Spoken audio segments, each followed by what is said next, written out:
Hello, and welcome to the 5th episode of D&Debates. This is a podcast where the four of us DMs, players, good friends yell at each other about our very subjective opinions surrounding this beloved game of make-believe, which you all know is Dungeons & Dragons 5th edition in our case. I'm Amanda, your moderator for today's episode. Like always, I am joined by my wonderful D&Debaters. Like to introduce yourselves. I'm Scott. I'm Corey. Jake. Well, Jake, I am. Yes, you are. You sure are, Jake. The structures of our debates pretty much stays the same each episode. My friends here will partake in 3 different debates, 2 of which the questions they know ahead of time to prepare for, the 3rd of which is a fun surprise to answer on the spot. Today's topic, one of my favorite things to just think about, is ability scores. I'm sure we probably have some nice hot takes about our 6 favorite numbers in the game. Let's hop right into things. Oh, yeah. For this first question, I just want to get a kind of general sense of what are your thoughts on ability scores in general, because as a game designer and looking at this mechanic, I'm so fascinated by it. Because to me, I see these scores and I'm like, wow, their uses are almost exclusively for generating modifiers and complicating character creation for new players. So I want to know your thoughts. Should ability scores be, defended as this integral part of D&D?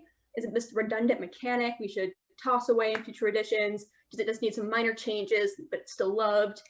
I wanted to hear just your opening thoughts. I'm going to be giving you guys 2 minutes for opening statements here. Let me roll a d12. Why not? To see who's going to go first. Hey.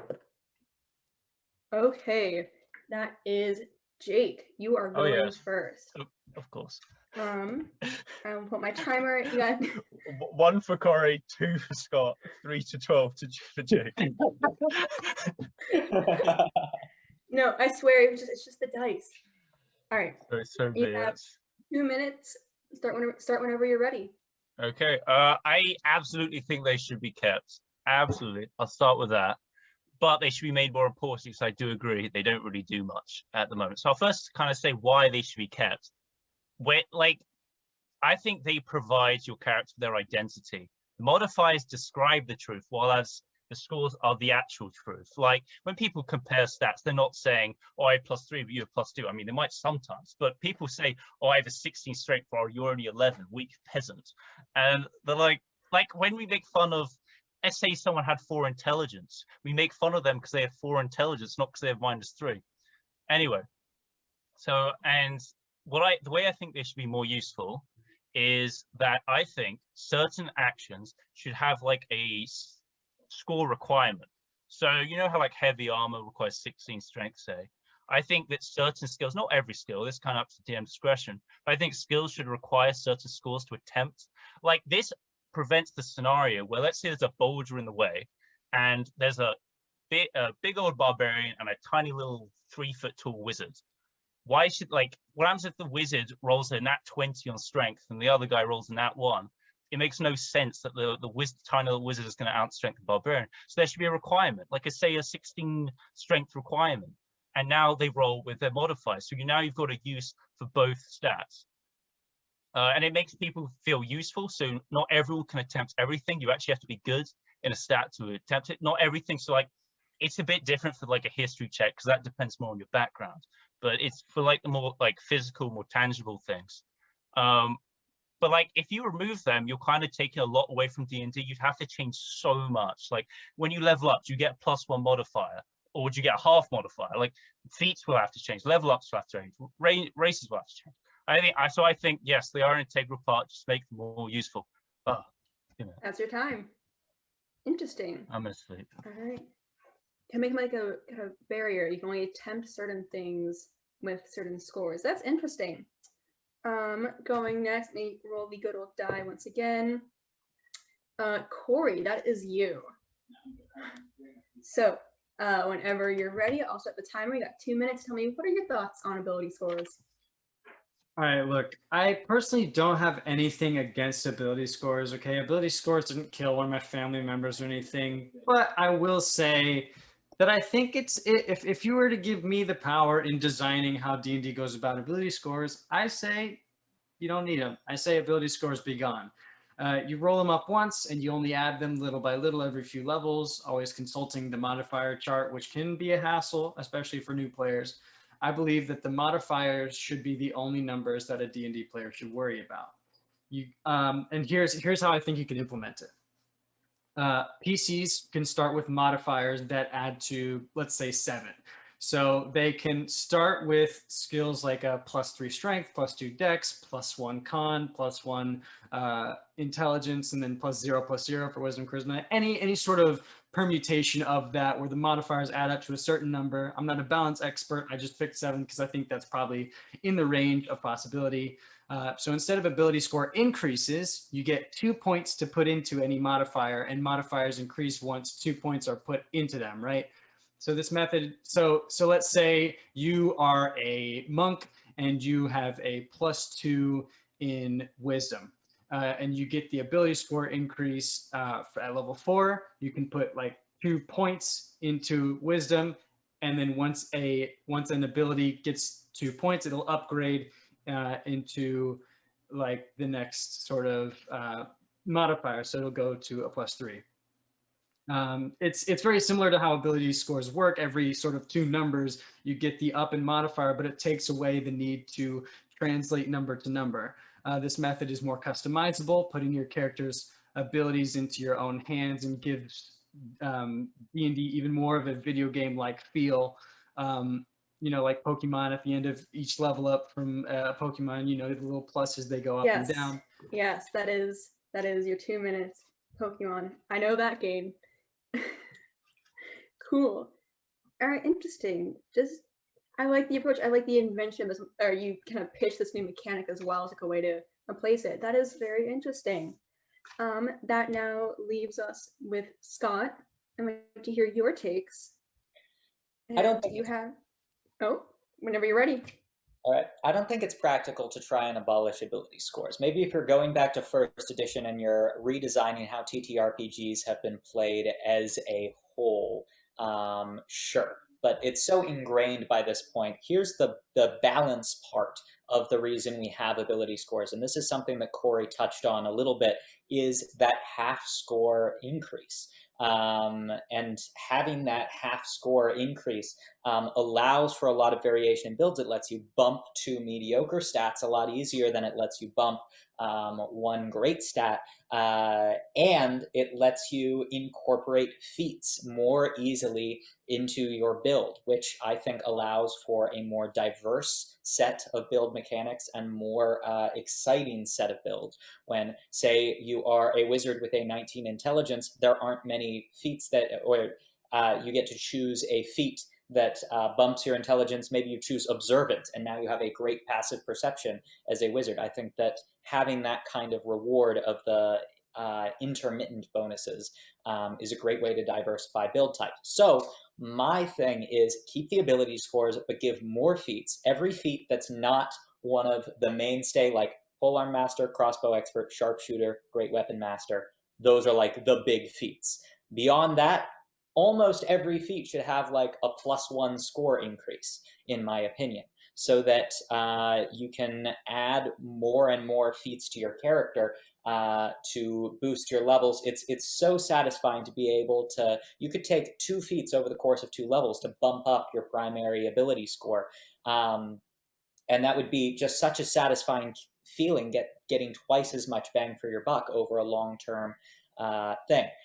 So I think the design of ability scores is inherent with the half mechanic, and I think that it encourages feat use, and that makes more dynamic play. Right.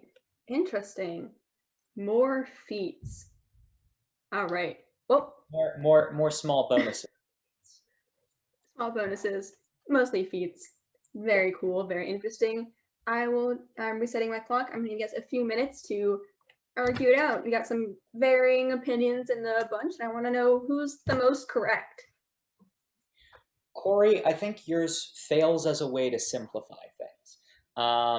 Because if you still have, I can respect, I don't like, but I can respect the notion of, okay, you only bump up 1 score by 1. But if you are keeping that 2 mechanic thing, I don't see a reason why not to have these additional, because at that point, what you are having to do is you are having to keep track of and 1/2 at the bottom. That's another block when we're trying to eliminate blocks of text on the character sheet.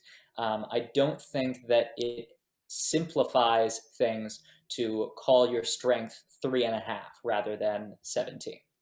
Well, the way I'm thinking about it, I probably should have explained it better, but like it wouldn't be more text or anything. There wouldn't be 1/2. It'd be a little bit like death saves, where you have these little bubbles at the bottom of the block of your ability score, and you just fill one in. You get the points from the level ups, like level 4, and then once you have those 2 bubbles filled in, it goes up to the next one, and then you erase the bubbles and keep going from there. And I mean that kind of like, I don't know if that really cluttering anything. It's just kind of the same as having to erase 14 and make it 16 or whatever. So there's that. I will say this, Jake, about yours. I kind of the thing that I have the biggest problem with is the fact that like making requirements for certain things with ability scores and like checks and stuff, like your Boulder example with the wizard and the barbarian or whatever. It kind of seems to me like it takes away some of the fun of being able to do whatever you want in D&D. Like that's a big thing people who play D&D say, like about like what's really cool about it is you get to kind of do whatever you want. And I feel like restraining certain characters from being able to do things, like, I mean, that's the reason the dice are in the game. It's just because like, chance, funny things can happen. You never know. Maybe the wizard just gets the angle right on the boulder. Like, that's stuff like that. I feel putting a requirement on would take away, I agree. It locks things in too much, because when you have a wizard with like a 12 strength or something, sure, you're not very strong and you're not going to meet any of those requirements, but you're kind of like, hey, I'm a wizard with a 12 strength. I'm really strong for a wizard. I want to try and bust down the door. That's an inherently fun. I mean, yeah, I think I get what you're saying. You should be able to do whatever you want. And like, but it kind of sucks when you're that strong player and this really feeble wizard just does it better than you. And I don't think it's like limiting. It's like, but statistically, you still have the advantage. People are going to look at the barbarian and say, okay, you can. But like, even if it happens like once, the barbarians are like, well, why did this happen? I'm supposed to be this. The answer is the dice. The answer is the dice. No, but like, what's the explanation behind that? Why has this little tiny guy outstrength the barbarian? And this isn't for everything. There are a lot of things everyone can attempt. It's just the things that just make sense for certain people to be able to attempt. Like the boulder, it just doesn't make sense that a tiny guy, even if he rolls in that 20, why can he suddenly push a boulder? That kind of removes the. Jake, I wanna help you out a little bit. What is your intent more of maybe you can attempt it, but that low strength wizard could never actually succeed regardless of like a nat 20 or like a high roll? It's more of a success thing rather than like a attempt. Is that what you're trying to go for? Like it's kind of a combination of trying why the scores and modifiers is important. So no, I don't think like if you have like an 8 in strength, like I'm not saying these requirements should be steep. If you have a 12 strength, then probably you can attempt it. But if you have like an 8 or 6 strength, then you shouldn't even be able to attempt it. Even if you're on that 20, why has you, who are a weak character by definition, able to push this boulder?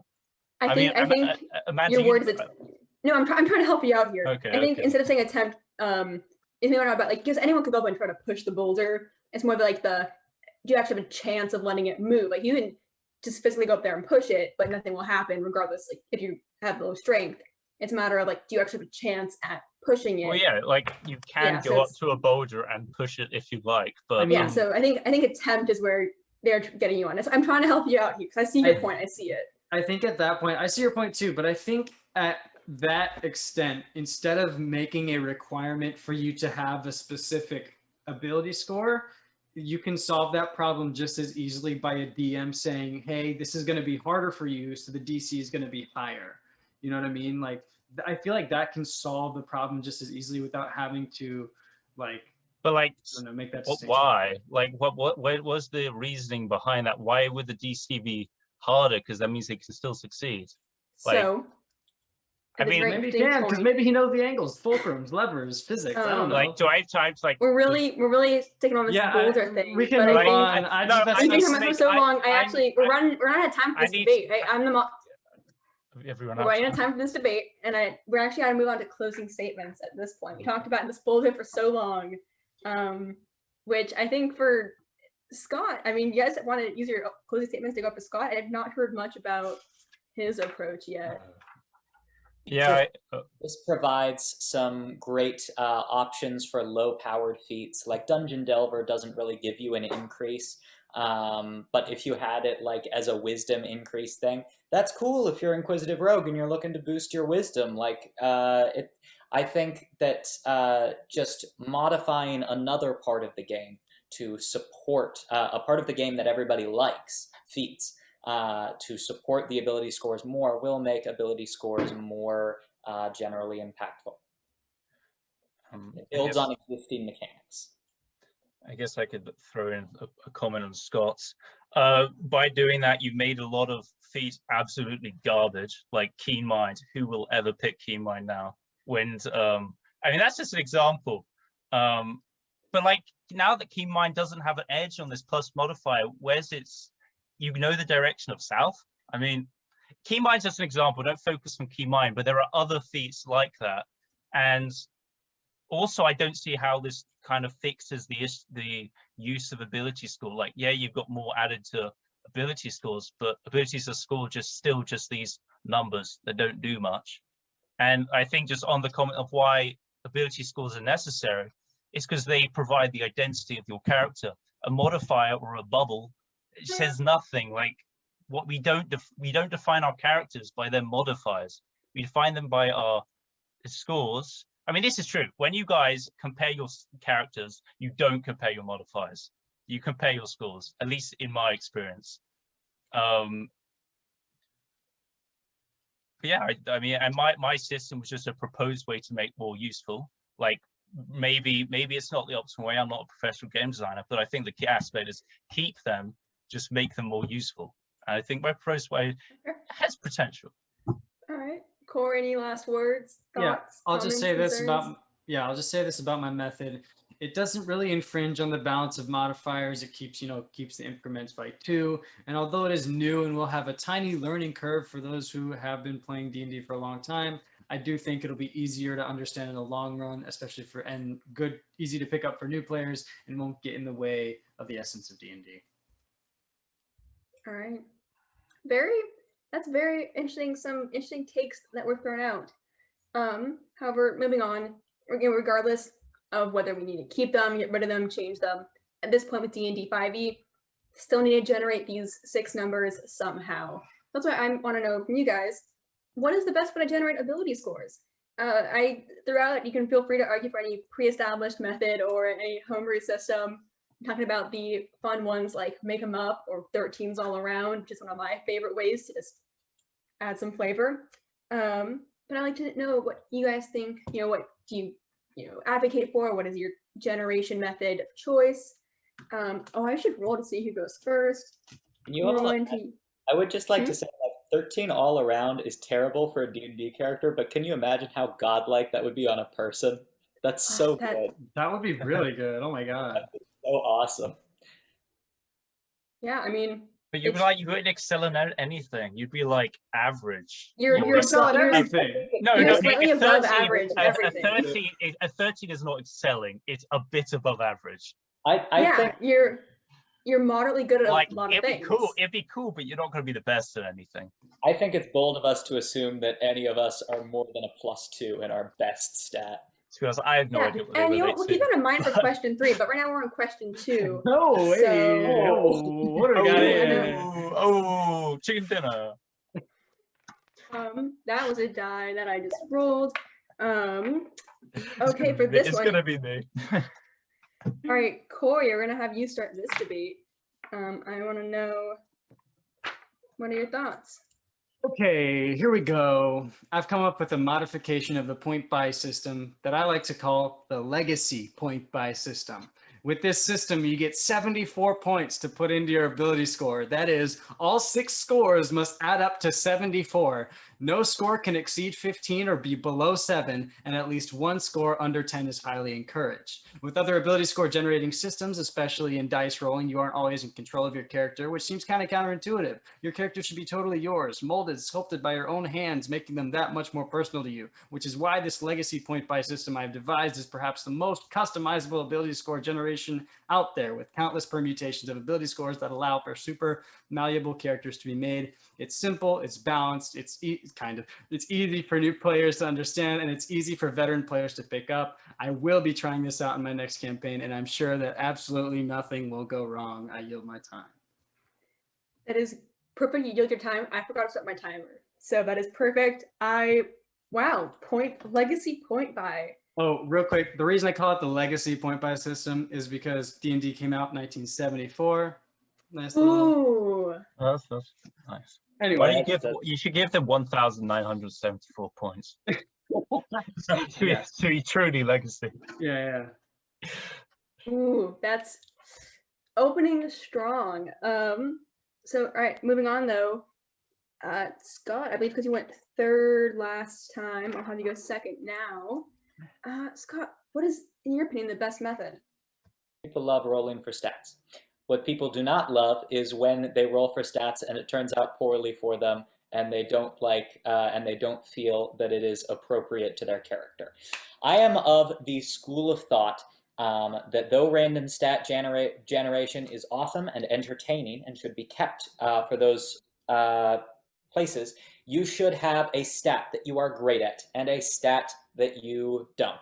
I think that the current point buy systems and the current standard array system do not go low or high enough, which is why I am advocating for rolling for stats. And after you have rolled for stats, if you do not have a stat above 15 or below 10, you can then, and you can do this anyway if you want within certain bounds, you can then take 2 away from a low ability score and put 1 into a higher ability score, effectively allowing you to reduce your overall character points in favor of bumping up your highest score. This allows you to be able to make this effective character, because most characters are based on predominantly a single attacking or spellcasting stat,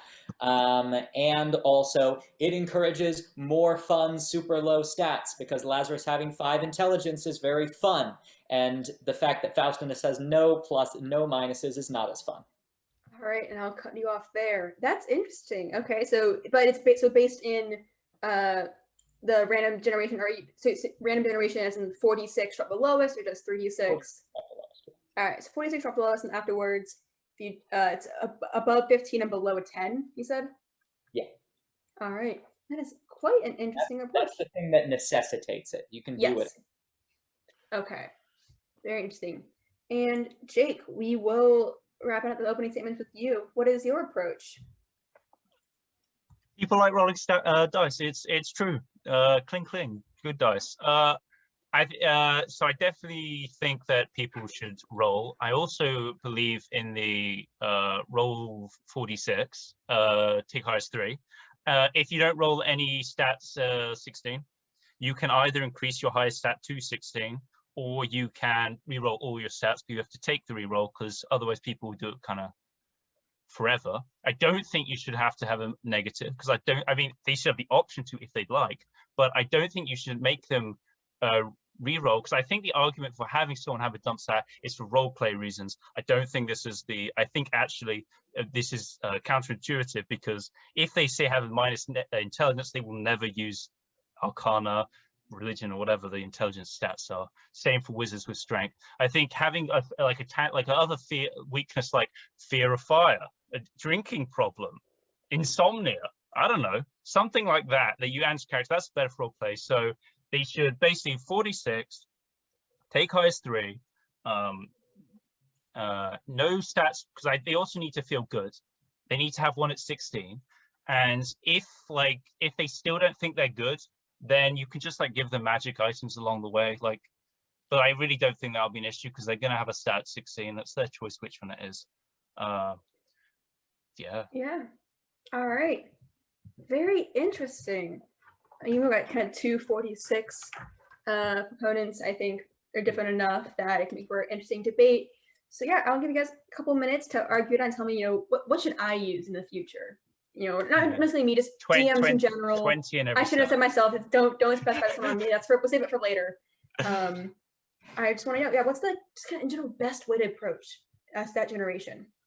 Corey, I have a major issue with yours. I like the idea of having a pool that you can just redistribute around and make this super customizable character. However, my main problem with point buy in the standard array, don't go high enough and don't go low enough. And you impose that same 15 limit on your own system. I think that it's dishonest to characters to be like, this character wouldn't start out with as high a strength as I can. If I'm playing like a classic barbarian and I want to play just the classic barbarian, I'm going to max out my strength as much as I can. And I'm going to lower my intelligence and wisdom because I'm going to have more fun playing it that way. I don't think that I only think it's a negative impact. I don't think it's a positive impact for the DM or the players to have this 15 cap that's meant to balance things. I think it only uses up your ASI levels down the road. It makes you feel like you're wasting them. Well, the thing I have about that is that, yes, with the generation itself, 15 is the highest, but also you'll have racial bonuses. And if you start off with like some super high ability score increase, I think that can be like kind of overpowered for level 1. Like I'm playing Roby Rontok in Amanda's campaign, starting off as a friggin' 12-year-old with 20 intelligence. Like I think it's overpowered. I still play it, and Amanda, I hope you still let me. But yes, I only rolled up those stats because everyone else is rolling those stats, and rolling up stats has the ability to be kind of overpowered and leave you no room to grow as a character. You know what I mean? Because like if you, 15 plus racial bonuses, 16 or 17 is still pretty high for a first level character.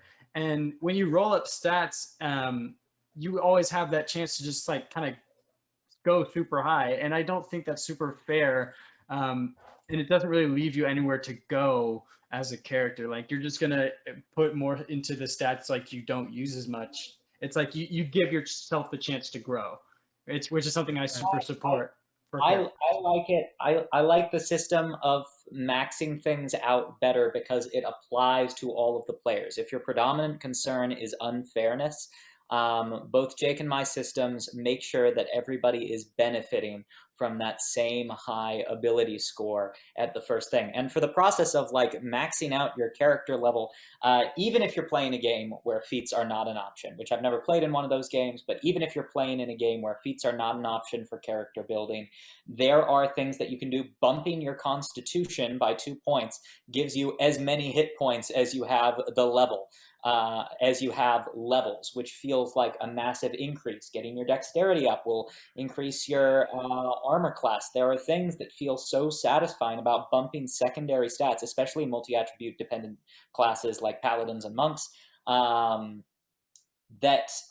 make you feel more effective, that you feel like you're giving up when you have to spend pretty much your first. Like if you're starting at a 17 in strength, if you're starting at a 17 or a 16 in your best stat, most campaigns don't go past level 8.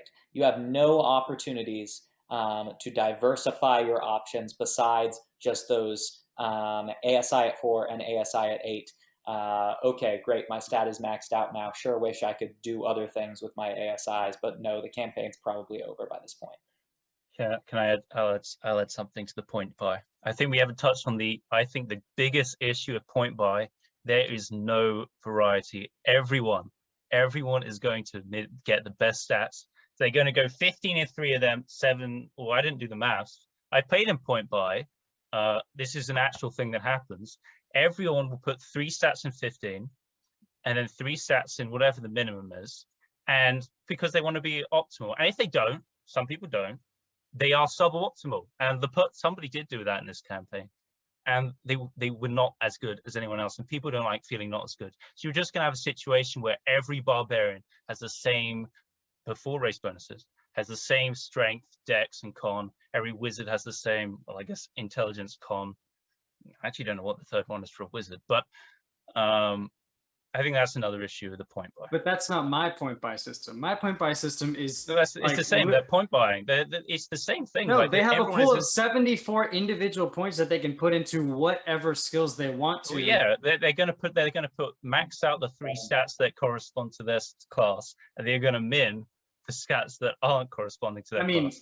I wouldn't. I know a lot of players who are into, but that's just having a pessimistic view of players in general, of like min-maxers. Like, sure, min-maxers are going to do that, but like having this method is going to give any player the opportunity to have whatever configuration of character you want.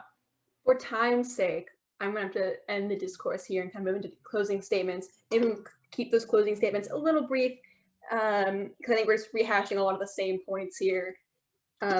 I want to encourage you guys to maybe, Corey, you got to take a stab at these 46 methods if you want to have a shot here. I'm going to be honest. But yeah, we'll go into kind of brief closing statements before moving on to question 3. All right, I'll go first. So the big thing with my method is that it's balanced and it's customizable. Okay. Again, I've already said it, so I won't go too much on it, but like, you don't give yourself room to grow when you have all of these stats that are super high already starting at first level. But customization is super important. And with rolling your stats, you're leaving it all up to the dice. And yes, dice are a pretty big part of D&D, but when you're creating your character, you want your character to be yours. And when you're putting all of these points in whatever configuration you want to, whatever permutations you want, it gives you full control over who your character is going into the campaign. It attaches you to them. It makes them more yourself. And I feel like rolling for your stats, although you do give these opportunities to like switch it up here and there, like, why not just give all the power to the player? Power to the player. Right. I think that's like some sort of slogan, but boom. I think just kind of on that, I think that argument is valid if we were saying 46 in order. These players are choosing where their stats rely, and that is their power to the player. And I think people like why doesn't the DM just arbitrarily choose the outcome of every single ability check? Because people like rolling dice. They like the randomness of they want the unpredictability. I think that's what rolling dice contributes. And I think Scott and mine are very similar. I think the only difference is have to have one dump stat. And I've kind of put out the argument of why I don't think you necessarily need a dump stat. I'm like, if they want to have a dump stat, they can have a dump stat. But I think you should force them. Like, if they've rolled that well, that'd be good. Like, why should, like, say a character's playing this like noble who's just an average old noble? Why does he have to necessarily have a dump stat? Maybe encourage the player to have some other kind of weakness. Like I said, like a fear of fire, like I don't know, drinking problem, memory problems, etc. It's the weaknesses that come from a dump stat will never become relevant, because the player will just avoid using skills associated with that ability. I think that the dump stat plays into role play a lot. We see that a lot with the low intelligence characters in your campaign, and every character that I've role played, even characters that have a positive in everything, I've thought to myself, oh, one of these 3, like normally the 3 mental stats, wisdom, intelligence, and charisma, I've always thought one of these 3, it's hilarious how bad this person is at them and how good they are at something else. I think that having an enforced dump stat is a method of balance that allows still the randomness, and I think overall players will still enjoy it. All right, this is quite interesting, man. Some points were made. I liked some things I heard, did not like other things I heard. Overall, we'll go over at the end, but definitely those sure were some points and sure were some arguments. I'm just doing a bit of scoring here so I don't forget, because I have a goldfish brain and don't remember anything. Okay. So I think that brings us into our last question for this debate on ability scores. And, you know, I just, all this, stats, and stats represent identity and jump stats and levels of ability and competence. D&D characters are sometimes able to max out their abilities to a stat to 20, meaning they have some superhuman power in that respective area. Now, it's nearly impossible to have the equivalent of a 20 ability in real life, but I think having that opportunity would be pretty freaking cool, and I really want that. But I don't know which one I'd pick, and I want to know if I were just magically able to increase any of Amanda's real life stats to 20, which one should I pick? You got 6 options. I'd encourage you guys to pick different ones for the sake of debate. And I'll give you guys a minute to state your arguments. I don't think there's a whole lot of depth that we really need into all of this. But yeah, I think so. Scott, I believe you were starting because you went 3rd and then 2nd. Do you have a stat in mind which I should max out? I do have a stat in mind that you should max out, and I don't think somebody else is going to pick it. I think you should bring your Constitution to 20. I think that with Constitution at 20, you are guaranteed, as you are leveling up, you are gaining hit points. As you are getting older, you are getting healthier.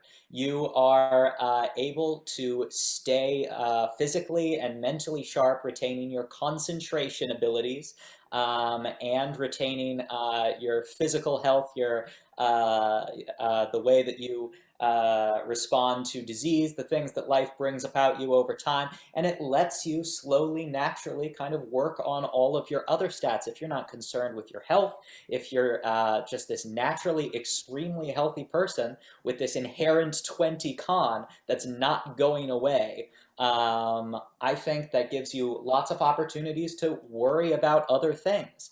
And I think that it's helpful in day-to-day life, just makes you more comfortable from day to day. None of the other stats, I can't think of a single one of the other stats that will make you a happier person. I think a 20 con will make you a happier person. Yeah, it is a great way. Psychological. That is a minute.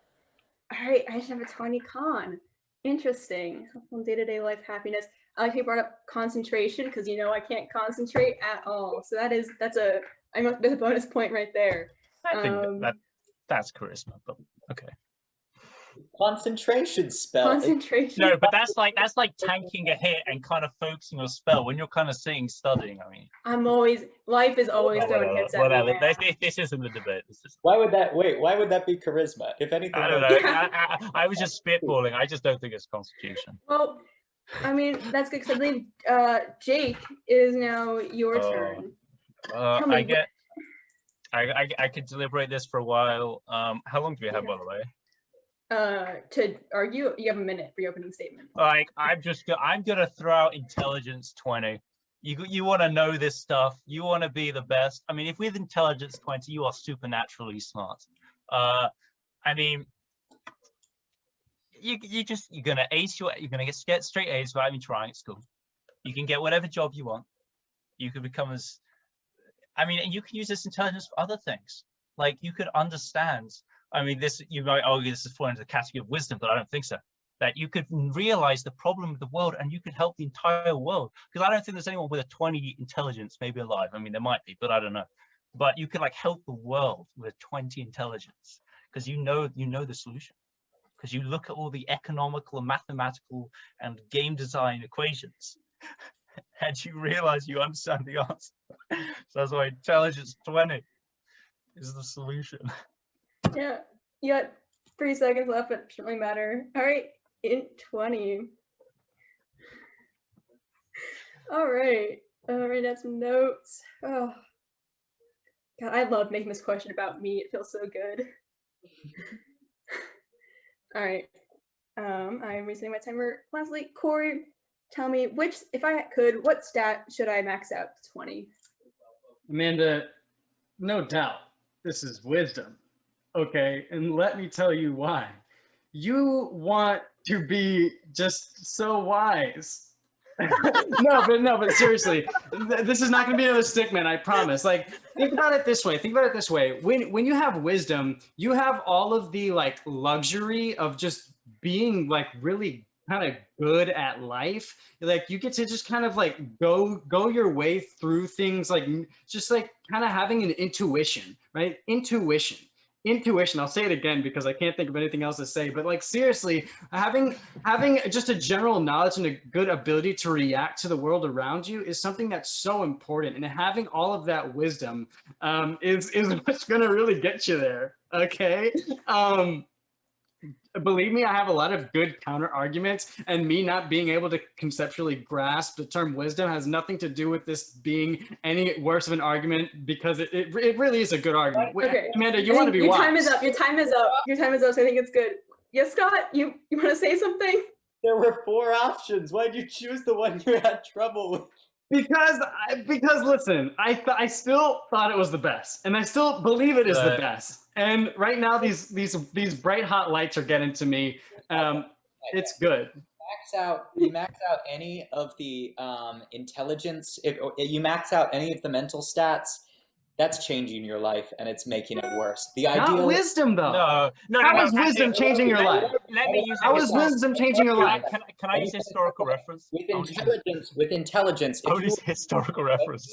Intelligence. The ideal intelligence is like 15 or 16, where you're crazy fucking smart, but you are not isolated from the rest of humanity. You have a 20 intelligence, you are isolated from humanity. Well, I agree with that. You're like on this weird Scott, intellectual level. Scott, I will throw out charisma, because that's a mental stat that, I get, like, our intelligence maybe, or wisdom. Like, so thoughts on charisma? What about that? If you have a 20 charisma, you're becoming a sociopath. You can get anything. I'm not already. What about being incredibly hot? There's that. Huh? Well, charisma has nothing to do with how you look, though. Hold on. Charisma has nothing to do with how you look. It's just Not people necessarily. skills. Charisma is people skills and being able to like manipulate people's minds and like get them to do what you want. I agree with that, which is probably why I didn't like choose in the first place. Like you're good with like socially, but like I mean, and intelligence, Jake. You're so isolated. Ignorance is bliss, Jake. Ignorance is bliss. Too much pressure on your shoulders. You just have to solve all of the world's problems like that. Like what? Let me say. I gotta say something. Say it, Jake. Let's look at history. Okay, for the wisdom. Let's look at someone who had a very high wisdom.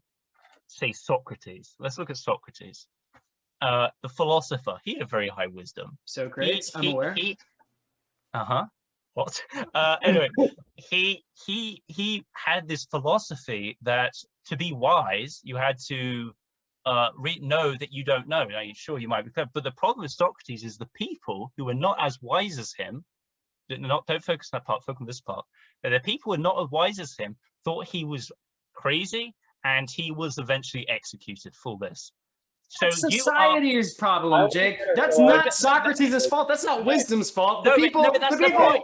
Listen. No one's gonna look at Amanda and be like, she's insane because she's wise. She knows, like, everyone knows Socrates now. You're isolating. Learn from history's mistakes. The problem. Also, yeah. Tell me, Scott. You need to give me the problem with wisdom. With knowing everybody's thoughts. If you are aware of everything and you know the solution to everything, that is a much more crushing burden than the intellect. If you could read everybody's thoughts about you, if you can insight check everybody around and perception check, see all that is around you, that's so depressing. We humans live in a sphere of ignorance that is made for our own happiness, and 20 wisdom breaks that down and makes your life hell. Talk about. My anxiety already makes me do that, so you find a better argument for that. I'm sorry. Talk about the depressing. Yes. I'm getting to con. Talk about the depressing nature of Constitution. Okay, Amanda, let me ask you this question: do you want to watch all of your friends die? Because that's what's going to happen when you live forever. That's what's going to happen. That's what's going to happen when you just live for like all healthy and happy. Hey, I don't have any back problems. Looking like you're just going to be there all happy while everyone else is crumbling to dust around you. You're going to watch the world age, and it's going to be depressing as fuck. You will outlive your partner. You will outlive maybe even your children, because they won't have 20 con. That would be even worse, wouldn't it? You will outlive your friends. Oh, Who knows how long? Yeah. Constitution isn't hereditary. I can tell you that. I know that for a fact. Concentration checks. You have the fortitude, because it's linked to both mental concentration checks and physical body. You have the fortitude and health to be able to seek help for those problems, which you don't have. Get out! No. Knowing what ails So, someone is you either know- wisdom or intelligence, not constitution. you know what you need. That's why I said the word seeking. I know, and you know Okay, who. so I know but if you have the wisdom, you already know that. You can help them with having that wisdom. No, you know who you're Yeah, going to and seek. so You know who you're going to everything seek. has to Amanda when she has 20 intelligence, because Or Amanda wisdom. will. They're not wisdom because Well, this is with all what that you intelligence, decide. she's gonna be busy trying to solve just like literally everything. Like she's just Well, gonna yeah, be like, okay, I know and all these on that- things. All She's right, gonna be plagued with this knowledge. A 20 intelligence does not demand that you know all of the world's problems. A 20 wisdom demands that you see the world's problems in everything that is happening around you. You are too perceptive and you are too insightful. Intelligence, man, you can save the world. Mm-mm. Save the world. No, Yeah. no, so much pressure. Yeah. It's too much pressure Well, from everyone to be like, oh, and you're also, you're so also, smart. Amanda, Do everything. Amanda, you could Yeah. you can pass all your game design classes immediately without problem. She's not good enough. I'm but gonna be honest, those are not hard to pass. It's those Okay, GEs though, those GEs. Those fine, GEs I do but need help in. let's look in the future though. You could create the greatest game that's ever been made because you are smart enough to know how to. You could realize, you could understand. Or because you have the And stamina. so- You're wise enough to know what people like, what For- game people for would want the most. For the sake of time, 'cause we're kind of running out of time here. I Oh, I want got to you, move okay. on to closing statements. Keep it brief. Love this debate. This was a fun debate. I have a headache. Yeah. Because a few more minutes, closing statements, and then we can kind of go into final scores and wrap this up. And I'll say who won this episode. Yeah, last words, remarks. Let's agree that Dex is the worst one. Anyway, continue. Well, it depends. It depends. I mean, if she's a runner, I'm she's a track clumsy. star. I'm so clumsy. Okay. I would love high decks. Mhm. Yeah. height. Yeah, okay. It doesn't matter. Okay. Genius is 1% inspiration and 99% perspiration. If you have the stamina, if you have the stamina and the health on your side, you have the ability to overcome the other challenges in your life. These other stats create challenges in your life that you have no new capacity to deal with.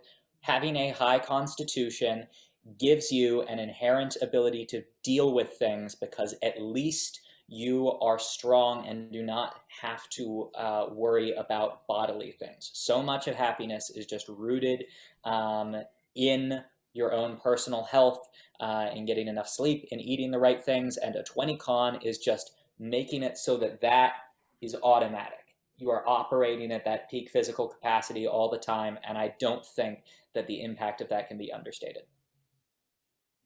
All right. Okay, so I'll go. Yeah, I mean, I'd take 20 in any of them, but I think intelligence is a pretty cool one to have. You know just pretty much anything, and it's not that you know anything you don't want to know, because I think intelligence is the fact of like what you want to know. You immediately get the understanding of. But like constitution, like yeah, that'd be cool, but like everyone around you, like after like busy week of work, they will get tired, and you'll be like, oh, I've got nothing to do because no one can keep up with me. And like sometimes you want a sense of like just getting at everyone else's pace, you know, just like on a social level. With constitution, you'll get that.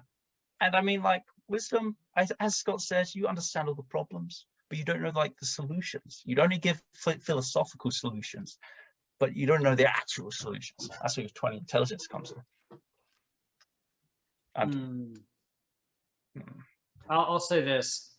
Look, Oxford Dictionary defines wisdom as the quality of having experience, knowledge, and good judgment, the quality of being wise, okay? Soundness of an action or decision, okay? Application of experience, knowledge, and judgment, okay? Amanda, do you want to have good judgment? Do you want to make good decisions, okay? I do. Life is all about decisions.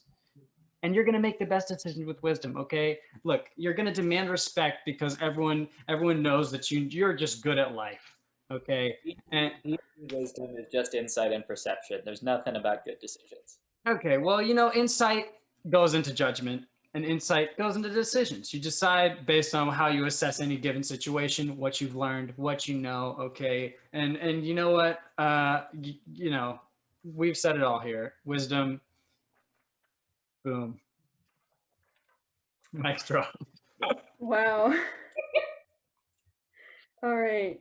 This is not another stickman Ooh. argument. Okay, that was a fun debate. We have like 4 minutes to wrap this up. So I think I'm going to start by saying the grand total winner, and then kind of go dive in from there. Let me actually calculate this first. Ooh. This was okay. All right. The winner of our ability scores debate by 2 points. Just 2 points. And I'll say both those came from bonus points, those kind of two extra points. Corey, you take this episode. You had a lot, despite some unconventional and kind of against the grain takes. I think your arguments were very solid and pretty good. Quickly going through all of them. In the first debate, Scott, I had you win. However, you tied point-wise for Corey because Corey, you just... Oh, sorry, that's actually the second debate. My bad. Actually, both the first and second debate, Scott won, but then Corey came up and tied because of bonus points. It was in the third round where Corey, I had you win that one. So I think you made good arguments and counter arguments, but just an extra 2 bonus points pulled you through. Jake, I know it's late for you. It's weren't as strong all around. But yeah, I think some points that I liked throughout the whole thing, just the idea of the legacy, that was such a nice cherry on top of that first debate. Corey, I love that. In the second debate, Scott, I actually really liked how you brought in the argument about, you used fun as a big argument in yours, and I'm very much a proponent of that. I like fun in my games. Keeping in the order of these mixed up, the legacy thing was also the second debate. What happened in the first debate?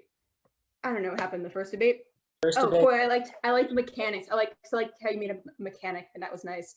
Last debate, that was just a fun thing to watch and listen to. And yeah, but I think Scott, you're about to win the last debate until Corey brought up the point about watching all my friends and family die. That kind of pulled him through. Yeah, I think that'll wrap up this episode of D&Debates. Talking about ability scores, these amazing 6 core stats of the game. Make sure to like and share and do all those things. Let us know in any comments where you want.